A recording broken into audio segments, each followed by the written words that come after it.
चलिए, तो हम लोगों ने एक यूपीएससी यानी कि आईएएस या फिर सिविल सर्विसेज का पैटर्न देख लिया था पहले लेक्चर में। दूसरे में हम लोगों ने देखा था कि जो आपका प्रीलिम्स होता है उसमें किस टॉपिक से कितने क्वेश्चंस पूछे जाते हैं, क्या सिलेबस है इसका और किस तरह का कट ऑफ जाता है, सभी बात कर चुके थे हम लोग। ये आप आता है तीसरा क्लास है, तीसरी क्लास। इसमें हम लोग मुख्य परीक्षा के बारे में जानेंगे। किसके? मुख्य परीक्षा के बारे में जानेंगे, यानी कि ये दूसरा पड़ाव है आपका। याद रखिए, जो प्रीलिम्स होता है इसके नंबर नहीं जुड़ते हैं, ठीक है। ये केवल आपका पड़ाव है। जैसे आप जानते हैं कि लाखों विद्यार्थी बैठते हैं पेपर में, तो आप सोचिए अगर लाखों ही मेंस में डायरेक्ट बैठने लगे तो सरकार का जो भी धन होगा ये ज़्यादा खर्च होगा। इसलिए वही व्यक्ति मेंस में पहुंचे हैं जो मन से लगे हुए हैं, जो पढ़ते हैं। तो इसीलिए एक आपका प्रीलिम्स रख दिया गया है कि यहाँ छटनी हो जाए छात्रों की। समझ रहे हैं? और आप जानते हैं कि 15 से 16 हज़ार करीब आपकी मुख्य परीक्षा में लोग बैठ पाते हैं, और आप प्री की बात करें तो लाखों लोग बैठते हैं इसमें। तो इसीलिए आपका प्रीलिम्स रखा गया है। उसी के आधार पर, फर्स्ट पेपर के आधार पर उसमें मेरिट लिस्ट बन जाती है। उसके बाद आप मुख्य परीक्षा में पहुंच पाते हैं। मुख्य परीक्षा के आपके जो अंक होते हैं उन्हीं के आधार पर आपकी फाइनल मेरिट लिस्ट में आपको जगह मिलती है। मुख्य परीक्षा और प्लस इंटरव्यू, ठीक है। तो इसमें हम लोग केवल सिलेबस की बात कर लेते हैं और बाकी पेपर, फर्स्ट पेपर, सेकंड, निबंध, एक एक टॉपिक लेकर हम लोग आगे विस्तार से बात करेंगे। जैसे निबंध के बारे में वैसे भी हम लोग पैटर्न में, जब हम लोगों ने पैटर्न देखा था यूपीएससी का तब बात कर चुके थे। ये आपका 250 अंक का होता है। कितने? 250 अंक का होता है। 250 अंक का होता है। इसमें क्या होता है कि इसमें उम्मीदवार को एक दिए गए विषय पर किसी पर निबंध लिखना होता है और 2 खंडों में आता है, खंड ए और खंड बी। तो इनमें से एक एक चयन करना होता है। 4 उसमें टॉपिक दिए होंगे, 4 इसमें दिए होंगे, उसमें से एक एक टॉपिक पर आपको लिखना होगा। और ये आपका 200 अंक का होता है टोटल। कितना? 250 अंक का होता है। और आपका जो भी प्रभाव रहता है, आप देखते हैं कि निबंध लिख देंगे आप लोग। याद रखिए, निबंध में क्या रहता है कि लोग इसे बहुत छोटे में लेते हैं। क्या करते हैं? बहुत छोटे में लेते हैं, क्योंकि ये आपका मेंस में स्कोर बनाने का अच्छा माध्यम है निबंध ऐसे। तो इसमें आपको बड़े आसान तरीके से नहीं लेना है, छोटे में नहीं लेना है, आपको पढ़ते रहना है। इसके लिए भी अच्छे टॉपिक, आप न्यूज़पेपर पढ़ेंगे, एडिटोरियल पढ़ते रहते हैं तो उसमें आपका एक बेस बनता रहता है निबंध के लिए भी, ठीक है। फिर आपका दूसरा प्रश्न पत्र है। इसमें सामान्य अध्ययन, फर्स्ट से कहते हैं आप लोग, भारतीय विरासत, संस्कृति, विश्व का इतिहास, भूगोल और समाज, ये सभी टॉपिक इसमें फिर सामान्य अध्ययन पेपर फर्स्ट में शामिल है। ये भी आपका 250 अंक का होता है। पर पेपर 3 की बात करें तो सामान्य अध्ययन थर्ड, सामान्य अध्ययन सेकंड, सॉरी, पेपर 3। इसमें शासन व्यवस्था, संविधान, राज्य व्यवस्था, सामाजिक न्याय और अंतर्राष्ट्रीय संबंध रहते हैं। ये भी आपका 250 अंक का ही रहता है। कितना? 250 अंक का ही रहता है। और फिर उसके बाद आपका पेपर, अगर थर्ड 4 की बात करें और सामान्य अध्ययन थर्ड, तो इसमें प्रौद्योगिकी, आर्थिक विकास, जैव विविधता, पर्यावरण सुरक्षा, आपदा प्रबंधन, 250 अंक का ये भी रहता है। प्रश्न पत्र 5 यानी कि सामान्य अध्ययन 4 पेपर, तो इसमें नीति शास्त्र, सत्यनिष्ठा और अभिव्यक्ति, ये भी आपका 250 अंक का ही रहता है। फिर आता है आपका पेपर 6, ये वैकल्पिक विषय पेपर फर्स्ट इसमें शामिल है। ये आपका 250 अंक का रहेगा। प्रश्न पत्र सेकंड, वैकल्पिक विषय प्रश्न पत्र सेकंड, ये आपका 250 अंक का रहेगा। यहाँ याद रखिए, एक ही सब्जेक्ट रहेगा। आप हिस्ट्री लेते हैं तो हिस्ट्री के ही दोनों पेपर होंगे। ऐसा नहीं कि हिस्ट्री ले ली और ज्योग्राफी, दो नहीं, एक ही केवल इसमें शामिल किया जाता है। फिर आप देखते हैं कि अंग्रेजी अनिवार्य है, क्वालिफाइंग पेपर रहता है। इसमें आप देखते हैं 300 अंक का रहता है। इसके नंबर आपकी फाइनल लिस्ट में नहीं जुड़ते हैं, याद रखिए, लेकिन पास होना आपके लिए ज़रूरी रहता है इसमें, ठीक है। क्या होता है? पास होना, यानी कि 25% नंबर लाना इसमें ज़रूरी होता है, ठीक है, दोनों पेपरों में। जो खा पेपर है, क्वालिफाइंग सेकंड, ये हिंदी या फिर संविधान की 8वीं सूची में जो 22 आपकी भाषाएं सम्मिलित हैं। किसी भी भाषा में आप लोग दे सकते हैं इसे, सेकंड वाली खा पेपर को। ठीक है, ये भी आपका 300 नंबर का रहता है। इसमें भी 25% नंबर आपको कम से कम चाहिए होते हैं पास होने के लिए। ठीक है, 25% आ गए तो सही, और आपकी इससे ज़्यादा चाहे 300 में 300 पर आ जाए, 300 में 300 नंबर आ जाए, तब भी आप क्वालिफाइंग ही रहेंगे, कोई आपका ज़्यादा महत्व नहीं मिलेगा इसका। तो इसे पास करने के लिए रखा गया। इस तरह से आपकी लिखित परीक्षा में 1750 अंक हो जाते हैं, इन्हें हटाकर दोनों को। ठीक है, याद रखिए। और व्यक्तिगत परीक्षण यानी कि इंटरव्यू आपका 275 अंक का रहता है। इस तरह से आपके कितने हो जाएंगे, 2025 अंक, टोटल 2025 अंक। और इसी के आधार पर आपका मेरिट लिस्ट फाइनल बनेगी, जिससे आपको सिलेक्शन होगा। ठीक है, इन्हीं नंबरों पर। तो अब हम लोग विस्तार से थोड़ा सामान्य अध्ययन पेपर फर्स्ट के बारे में जान लेते हैं। निबंध कैसे लिखना है, निबंध का क्या सिलेबस, इसके बारे में आप ज़्यादा नहीं, सिलेबस के बारे में, निबंध के बारे में ज़्यादा कुछ नहीं मिलेगा आपको। जब भी कोई टॉपिक चर्चा में रहता है, महिलाओं की स्थिति, फिर आप पर्यावरण देख सकते हैं, या फिर संस्कृति के बारे में, इस तरह के आपके जो भी टॉपिक उस साल में चर्चा में रहते हैं, उन्हीं से अधिकतर क्वेश्चंस आपके बनने की संभावना होती है। तो उसका कोई सिलेबस नहीं है कि इतना टॉपिक पढ़ लीजिए इससे आ जाएगा, ऐसा नहीं है। ठीक है, लेकिन उसके बारे में कैसे लिखना है, क्या करना है, इसके बारे में हम लोग विस्तार से जब बात करेंगे पेपर 1, पेपर 2, तो उसमें हम लोग बात कर लेंगे। निबंध पर भी एक क्लास आपकी हो जाएगी। ठीक है, तो इसमें सामान्य अध्ययन की अगर पेपर फर्स्ट की बात करें हम लोग, तो इसमें भारतीय विरासत और संस्कृति, कह सकते हैं इंडियन हेरिटेज एंड कल्चर, विश्व का इतिहास, भूगोल और समाज, ये आपका इंग्लिश में दिया गया है यहाँ। आप लोग अगर इंग्लिश मीडियम के हैं तो देख सकते हैं। फिर दूसरा टॉपिक रहेगा आपका भारतीय संस्कृति में प्राचीन काल से आधुनिक काल तक की कला के रूप में साहित्य और वास्तुकला के मुख्य पहलू शामिल होंगे इसमें। फिर आपकी 8वीं सदी के लगभग मध्य से लेकर वर्तमान समय तक आधुनिक भारत इतिहास, महत्वपूर्ण घटनाएं, व्यक्तित्व और मुद्दे। फिर आपका स्वतंत्रता संग्राम, इसके विभिन्न चरण और देश के विभिन्न भागों में इसमें अपना योगदान देने वाले महत्वपूर्ण व्यक्तित्व, उनका योगदान। स्वतंत्रता के पश्चात देश के अंदर एकीकरण, पुनर्गठन। विश्व के इतिहास में 18वीं सदी की घटनाएं, औद्योगिक क्रांति, विश्व युद्ध, राष्ट्रीय सीमाओं का पुनर्सीमांकन, उपनिवेशवाद की समाप्ति, राजनीतिक दर्शनशास्त्र जैसे साम्यवाद, पूंजीवाद, समाजवाद आदि, उनके रूप और समाज पर उनका प्रभाव शामिल रहेगा। भारतीय समाज की मुख्य विशेषताएं, भारत की विविधता।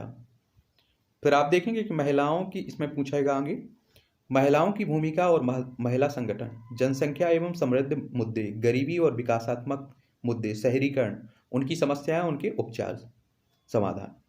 फिर आपका भारतीय समाज का भूमंडलीकरण पर का प्रभाव, सामाजिक सशक्तिकरण, संप्रदायवाद, क्षेत्रवाद और धर्मनिरपेक्षता। फिर आपके विश्व के भौतिक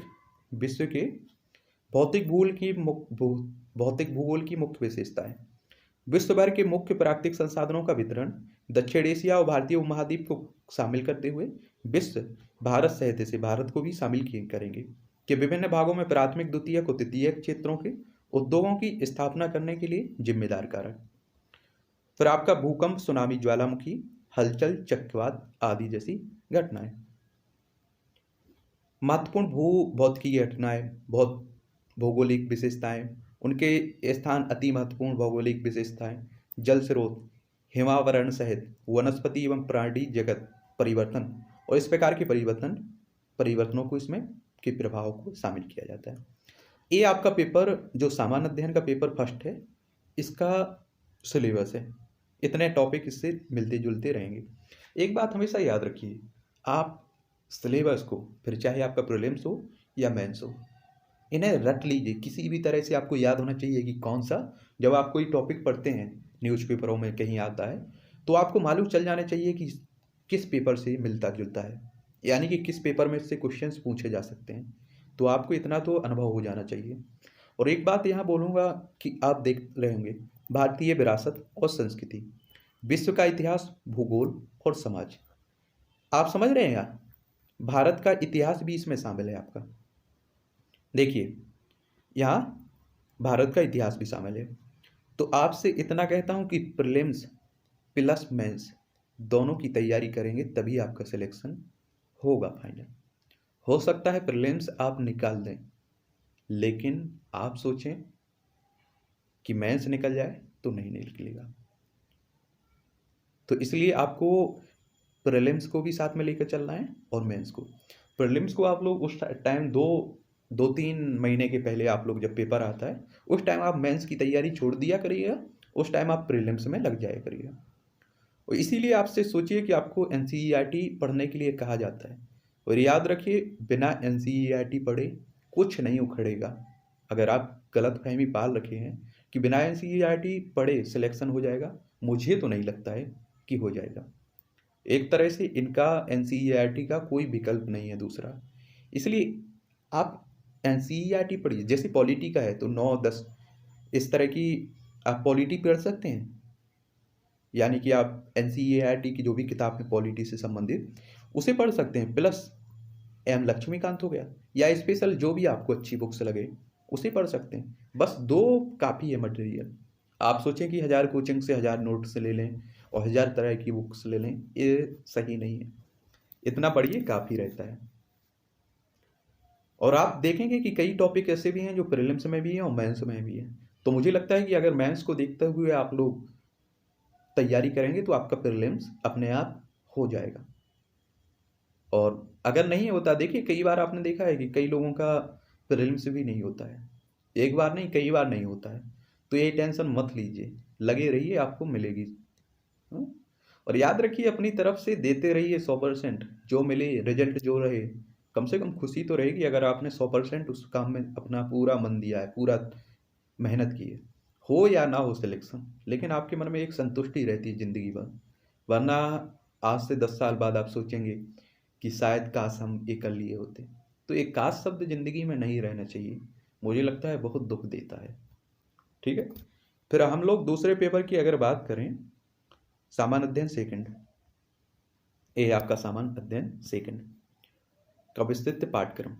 और मैं कहता हूं कि देखिए इसमें जो भी टॉपिक आपके शामिल हैं इनका क्या करिए कि एक नोट्स बना लीजिए पूरा मेंस के लिए। आप फाइनल में जब जा रहे हैं कभी उस टाइम, आप मुझे लगता है कि उस टाइम आपको इतना टाइम नहीं मिलेगा कि एम लक्ष्मीकांत पूरी आप उठा के लग जाएं पढ़ने, या फिर एनसीईआरटी पढ़ने पूरा लग जाए।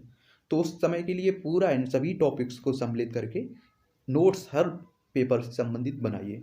पेपर फर्स्ट सामान्य अध्ययन का हो, फिर सामान्य अध्ययन का पेपर सेकंड हो, जो मैन है उन्हीं को बनाइए आप। और शॉर्ट नोट्स बिल्कुल। अगर सामान्य अध्ययन पेपर सेकंड की बात अगर करें हम लोग सिलेबस की, तो इसमें आपको शासन व्यवस्था, संविधान, राज्य व्यवस्था, सामाजिक न्याय और अंतर्राष्ट्रीय संबंध।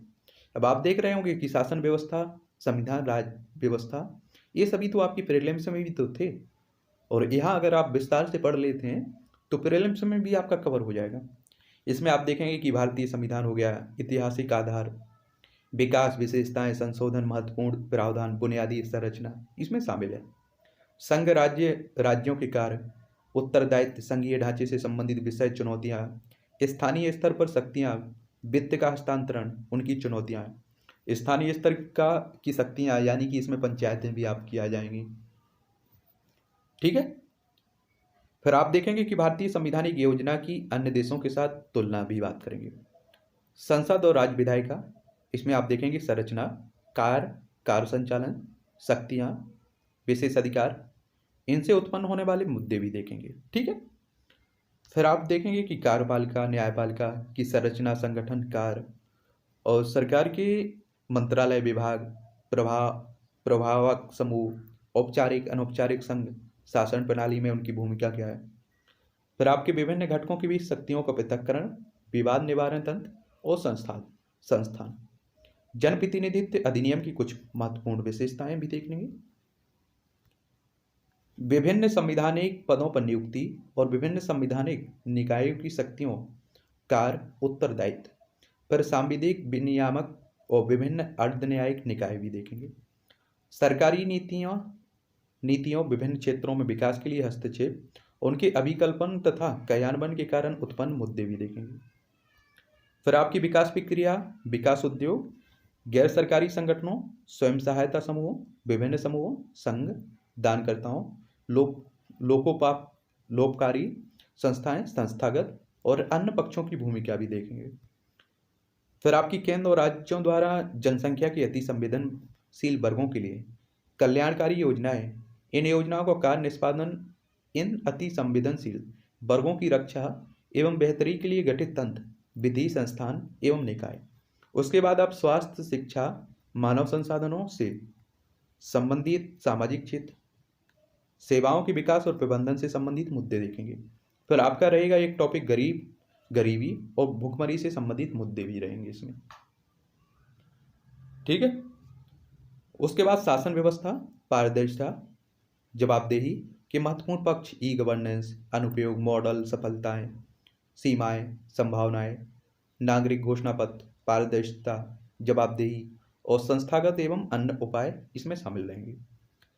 फिर आप देखेंगे लोकतंत्र में सिविल सेवाओं की भूमिका, भारत एवं इसके पड़ोसी जो संबंध हैं देशों से उसके बारे में भी, द्विपक्षीय, क्षेत्रीय और वैश्विक समूहों और भारत से संबंधित और अथवा भारत के हितों को प्रभावित करने वाले समझौते भी देखेंगे। भारत के हितों, भारतीय डायस्पोरा पर विकसित तथा विकासशील देशों की नीतियों और राजनीति का प्रभाव भी देखेंगे। महत्वपूर्ण अंतर्राष्ट्रीय संस्थान और मंच, उनकी संरचना, अधिदेश। याद रखिए जो भी आपके राष्ट्रीय और अंतर्राष्ट्रीय संगठन है इनकी पूरी श्रृंखला हम लोगों ने शुरू की थी।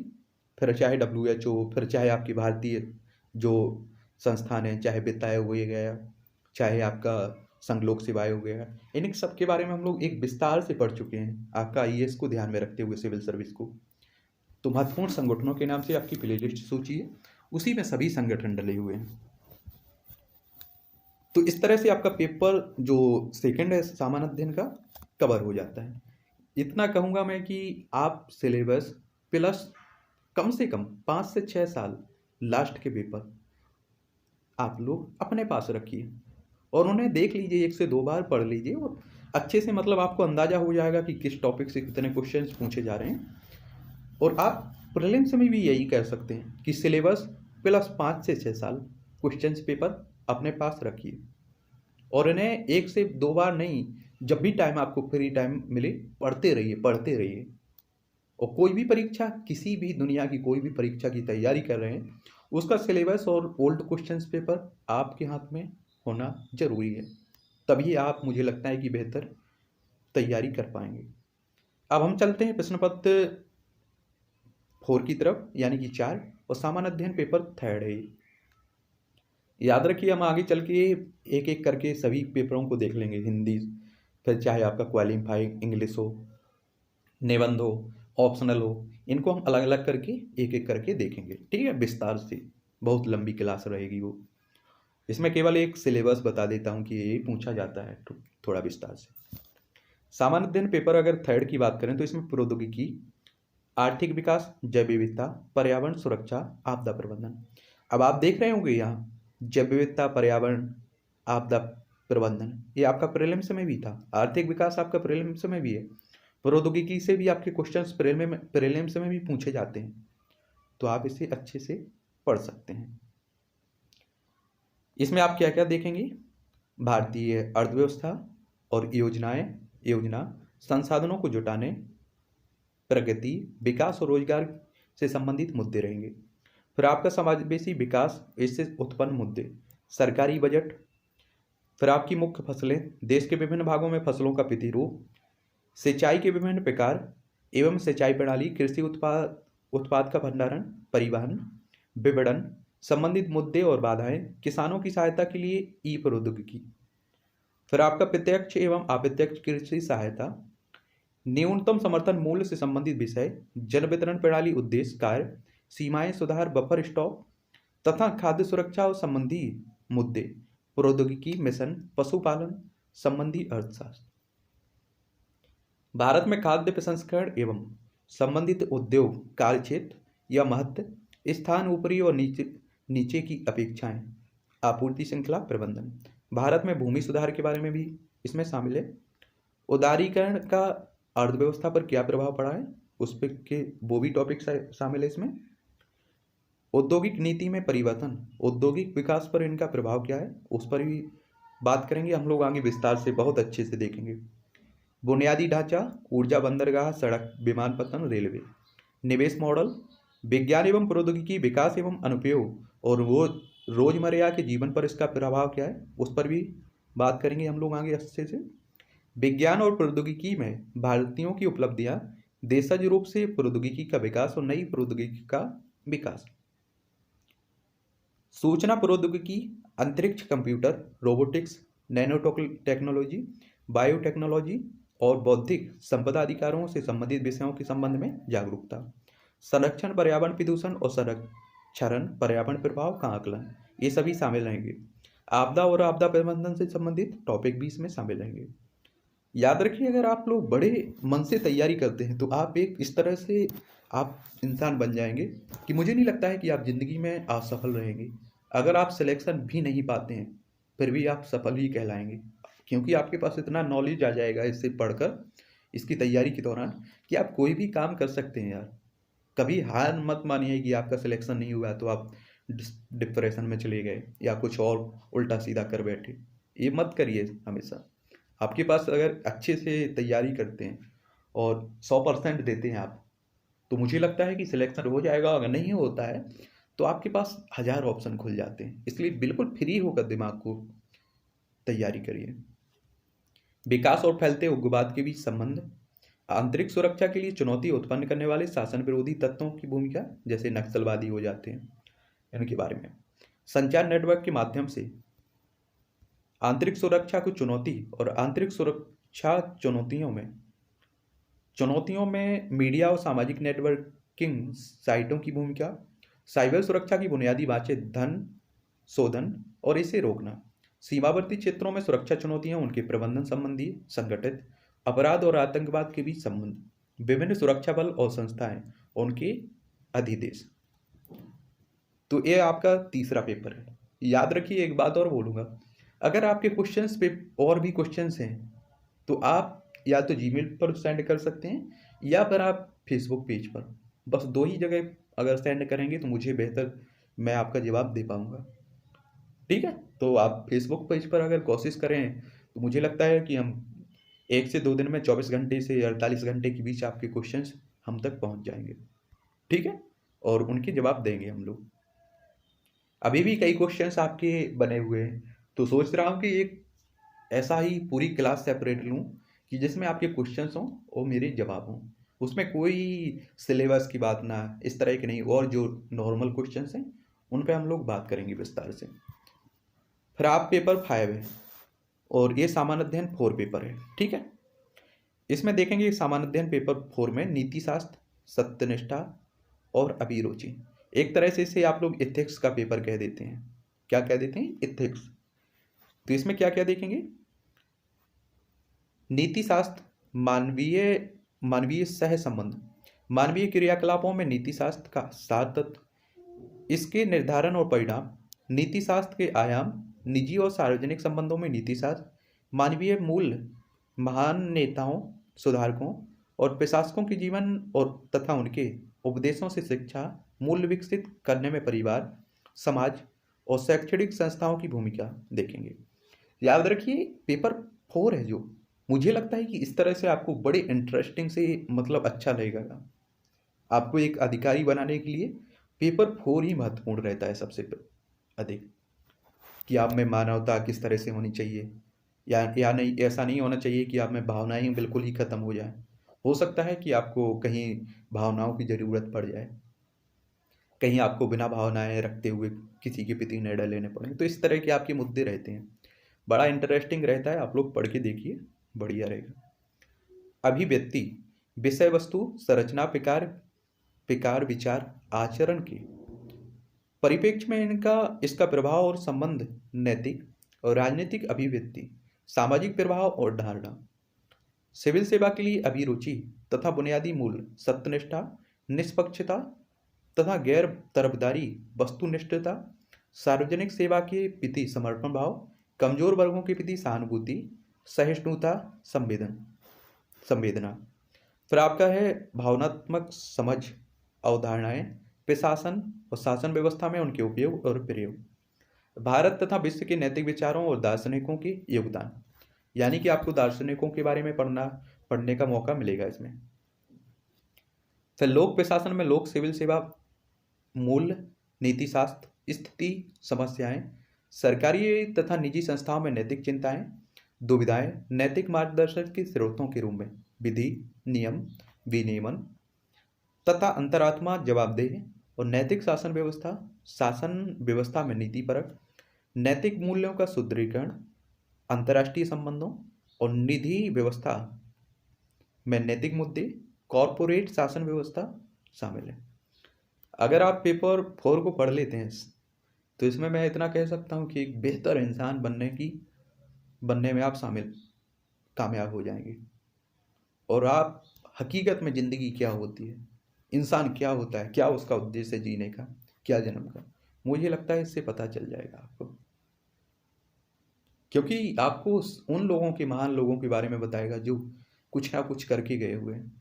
बाकी आप खा रहे हैं और जा रहे हैं फिर मर रहे हैं, इससे कोई फर्क नहीं पड़ता है। आप भी जानते हैं कि 135-40 करोड़ की जनसंख्या करीब होने जा रही है, किसे कौन याद रखता है।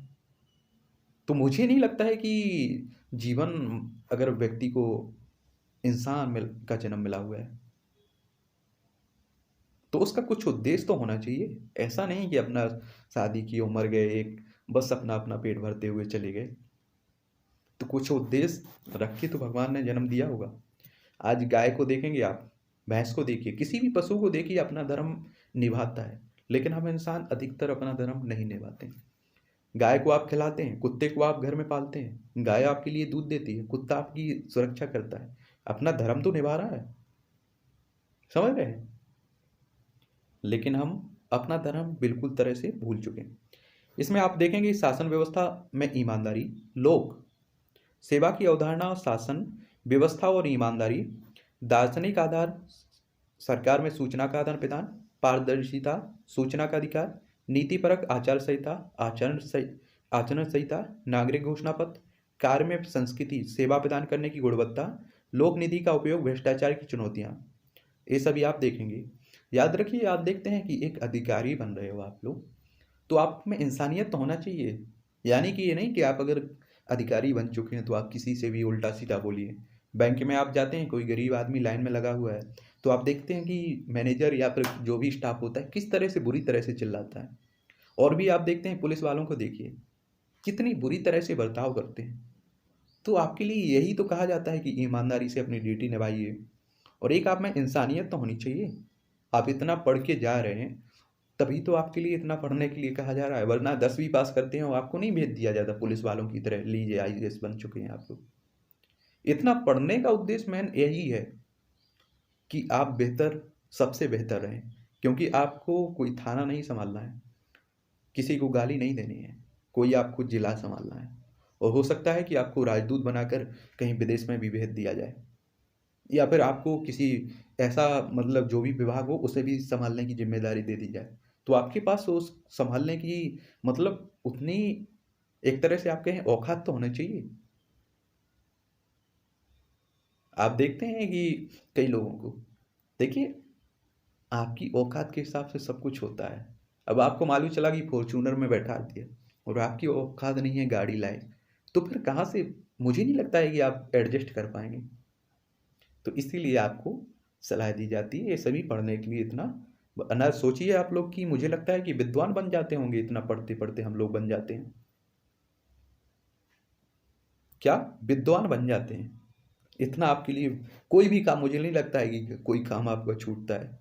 अगर आपसे कह दिया जाए कि खेती करनी है, तो आपके पास इतना नॉलेज आ जाएगा कि आप खेती के लिए शामिल हो जाएंगे।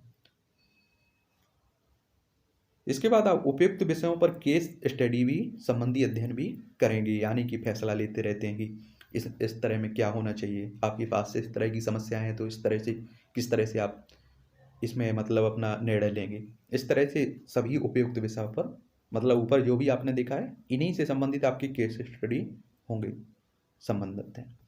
तो याद रखिए, ये है आपका मेंस का सिलेबस। अब ऑप्शनल बचता है तो उसे हम लोग हिस्ट्री और ज्योग्राफी को एक एक करके विस्तार से पढ़ लेंगे आगे।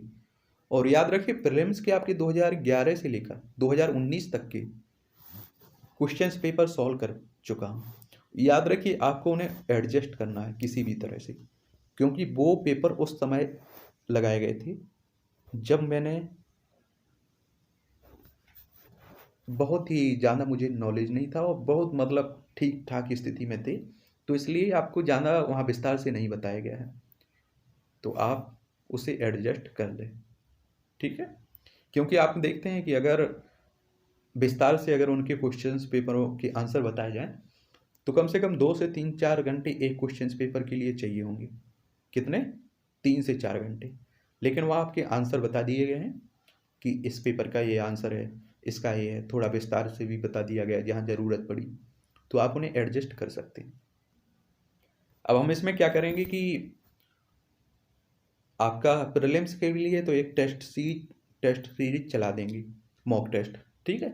डेली एक आपका 25 से 30 क्वेश्चंस रहेंगे और आपको विस्तार से, बड़े विस्तार से समझाते रहेंगे।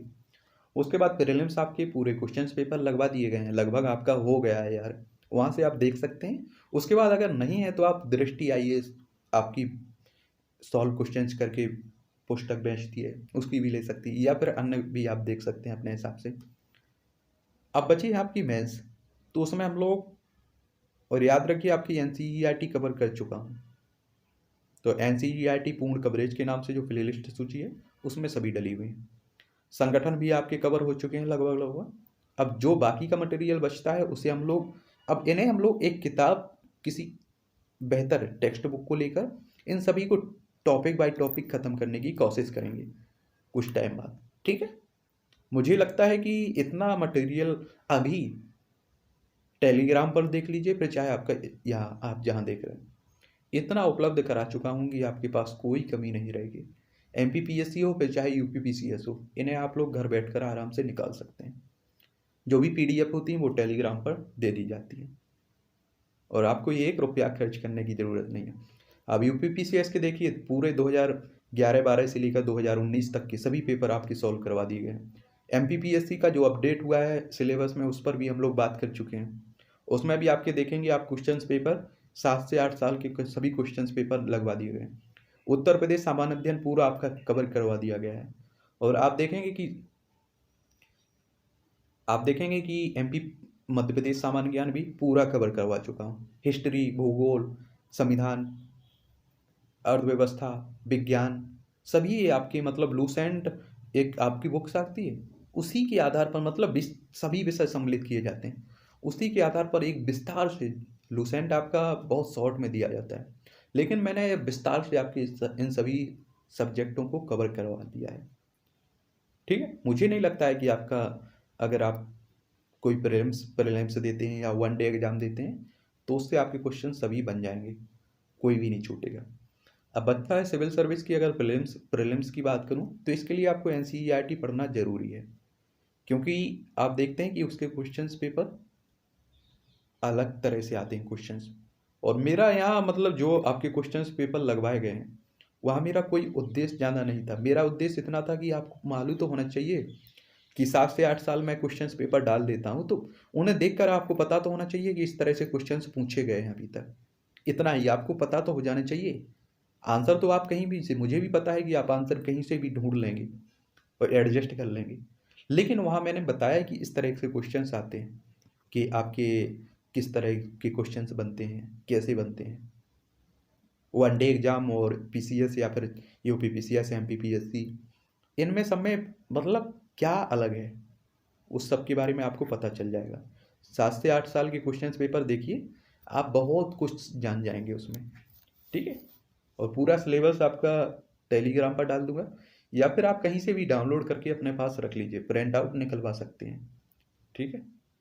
मिलते हैं हम लोग क्वेश्चन पेपर फर्स्ट, जो निबंध है आपका ऐसे, उस पर हम लोग विस्तार से बात करेंगे, बहुत ज़्यादा ही कुछ, किस तरह से लिखना है, किस तरह से क्या करना है, उस पर भी हम लोग बात करते रहेंगे, ठीक है।